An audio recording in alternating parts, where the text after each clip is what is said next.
नमस्कार। इस वीडियो में हम सच्चिदानंद हीरानंद वात्स्यायन अगे जी द्वारा रचित कविता कलगी बाजरे की इसे पढ़ने वाले हैं और इसकी सरल व्याख्या मैं आपको बताने वाला हूँ। तो आइए वीडियो को शुरू करते हैं। इस कविता में कवि अपनी प्रेमिका से बात करते हुए कहते हैं कि वह उसकी तुलना बहुत ही साधारण, बहुत सच्ची और जीवंत चीज़ों से करना चाहते हैं, जैसे कि हरी बिछली घास यानी हरी बिछी हुई कोमल घास और बाजरे की छरहरी कलगी आदि। कवि पुराने और घिसे पिटे उपमान नहीं देना चाहते। वे अपनी प्रेमिका की तुलना सच्ची और ताजी प्राकृतिक चीज़ों से कराना चाहते हैं। उनका प्रेम गहरा, सहज और पूर्ण समर्पण वाला है। प्रकृति के सरल रूपों से उन्हें प्रेमिका का असली रूप दिखाई देता है। वे कहते हैं कि शब्दों से कहीं बड़ा है समर्पण।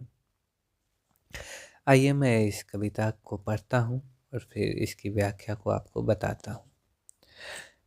वे लिखते हैं, हरी बिछली घास डोलती कलगी छरहरी बाजरे की, यानी सरल सी हरी फैली हुई घास जो कि ताजगी और सहजता का प्रतीक है। बाजरे की पतली सी कलगी हवा में धीरे धीरे डोलती हुई जो कि नाजुकता और चल निर्विकार सौंदर्य को दर्शाती है। अगर मैं तुमको ललाती सांझ के नभ की अकेली तारिका अब नहीं कहता, या शरद के भोर की निहार निहाई कुई तट की कली चंपे की वैग्रह तो नहीं, कारण कि मेरा हृदय उथला या कि सूना है, या कि मेरा प्यार मैला है, बल्कि केवल यही वे उपमान मैले हो गए हैं। देवता इन प्रतीकों से कूच कर गए हैं। अर्थात कवि कहते हैं कि अगर मैं तुमको ललाती सांझ के नभ की अकेली तारिका यानी अकेले चमकते तारों की तरह अब नहीं बुलाता, यानी मैं तुम्हारे परंपरागत सौंदर्य उपमाओं से तुलना न करके बुला रहा हूँ, या शरद की भोर की निहार निहाई कुई यानी कि शरद की सुबह की धीमी सी नमी से भीगी हुई कुई, या अभी अभी चंपे की ताज़ा कली जो टूट कर आई है, इन सारे उपमानों से अगर मैं तुम्हें नहीं बुलाता तो इसका कारण ये नहीं है कि मेरा जो प्रेम है, मेरा हृदय वह सूख गया है, मेरा प्रेम गंदा हो गया है, या फिर मेरा प्यार मैला या झूठा हो गया है, बल्कि केवल यही है कि ये उपमान मैले हो गए हैं। यानी मैं इन उपमानों से मैं तुम्हें नहीं बुलाता हूँ, इसका कारण ये नहीं है कि मेरा प्यार कम पड़ गया है या फिर मेरा प्यार गंदा है, झूठा हो गया है, बल्कि इसका कारण ये है कि ये जो उपमान है ये मैले हो गए हैं, ये घिसे पिटे हो गए हैं। देवताओं भी इन प्रतीकों को छोड़कर आगे चले गए हैं। अब इनका प्रचलन, इनकी प्रासंगिकता खो चुकी है। देवता इन प्रतीकों के कर गए हैं कूच। कभी बासन अधिक घिसने से मुलम्मा छूट जाता है। अर्थात इन प्रतीकों के देवता अब इन्हें छोड़कर चले गए हैं।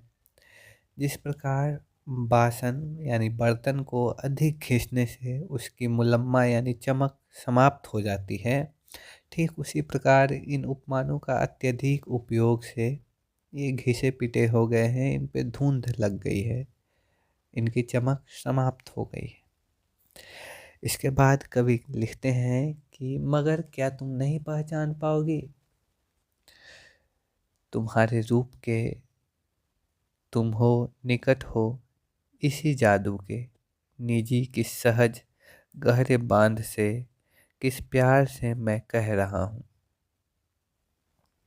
अर्थात कवि कहते हैं कि क्या तुम नहीं समझ पाओगी अगर मैं तुम्हारे सौंदर्य के बारे में, तुम्हारी निकटता और उस भीतर के जादू के कारण अपने निजी सहज और गहरे प्रेम से यह कह रहा हूँ। अर्थात मेरा संबोधन तत्कालिक और व्यक्तिगत है, किसी साहित्यिक परंपरा का अनुकरण नहीं है।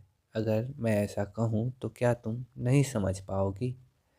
वे कहते हैं कि अगर मैं यह कहूँ, बिछली घास हो तुम, लहलहाती हवा में, कलगी छरहरी बाजरे की। अर्थात क्या अगर मैं तुम्हें कहूँ कि तुम बिछली यानी फैली हुई कोमल घास हो, हरी घास हो, यानी मैं तुम्हें साधारण सरल और सजीव वास्तविक उपमान से संबोधित करूं, या फिर मैं तुम्हें कह दूं कि हवा में लहराते छरहरी यानी पतली नाजुक कलगी जैसी हो, यानी तुम्हारी नाजुक चाल, स्वाभाविक सौंदर्य और जीवन की हल्की हलचल, इन सभी की तुलना मैं बाजरे की कलगी से करूं, तो क्या तुम इसे नहीं पहचान पाओगी? आगे कवि लिखते हैं, आज हम सहरातियों को पालतू मालंच पर संवरी जूही के फूल से सृष्टि का विस्तार, ऐश्वर्य का, औदार्य का, कहीं सच्चा कहीं प्यारा एक प्रतीक बिछली घास है।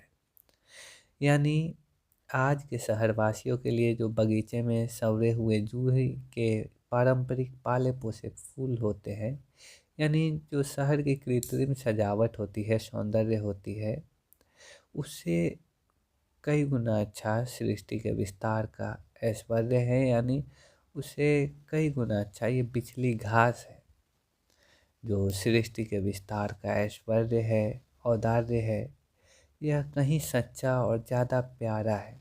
यह कृत्रिम नहीं है।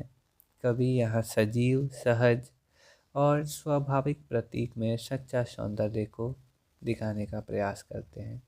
वे जूही से अधिक घास का मूल्य रखते हैं, यानी जो कृत्रिम जूही शहरों में सजावट के लिए उपयोग होता है, उससे कहीं ज़्यादा महत्व जो बिछली घास, हरी घास, जो नेचुरल घास है, उसकी ज़्यादा महत्व कवि यहाँ बता रहे हैं। वे आगे लिखते हैं, या शरद की सांझ के सूने गगन की पीठिका पर डोलती कलगी अकेली बाजरे की। घास या फिर शरद की सांझ के सूने गगन की पीठिका पर डोलती कलगी अकेली बाजरे की। वे बता रहे हैं कि मतलब शहर की कृत्रिमता से ज़्यादा बेहतर है घास या फिर शरद की सांझ में खाली खुले आकाश में अकेली डोलती हुई बाजरे की जो कलगी है। यानी एकांत, विनम्र पर शक्तिशाली छवि जो भीतर को छू लेती है, वह बाजरे की कलगी के पास है। इसके बाद वे लिख रहे हैं, और सचमुच इन्हें जब जब देखता हूँ, यह खुला वीरान संस्कृत का घना हो सिमट आता है और मैं एकांत होता हूँ समर्पित।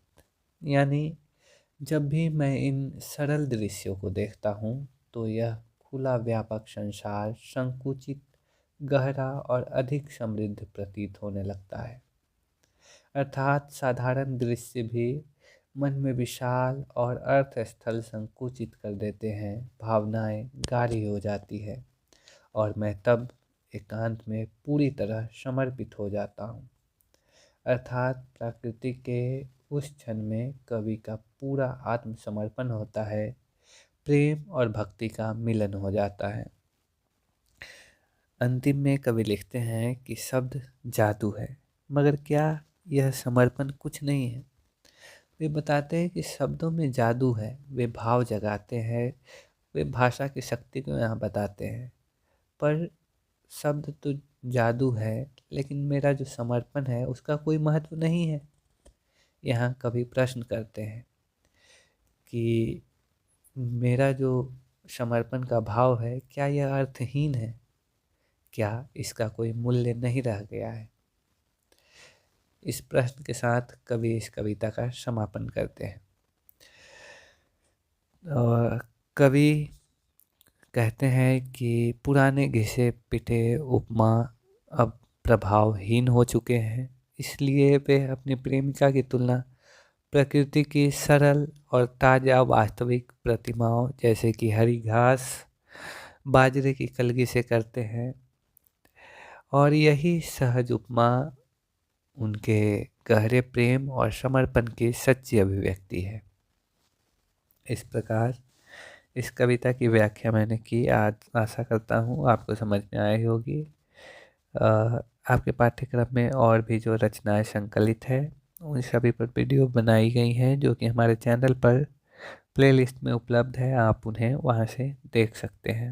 अगर कोई डाउट हो तो कमेंट सेक्शन में आप पूछ सकते हैं।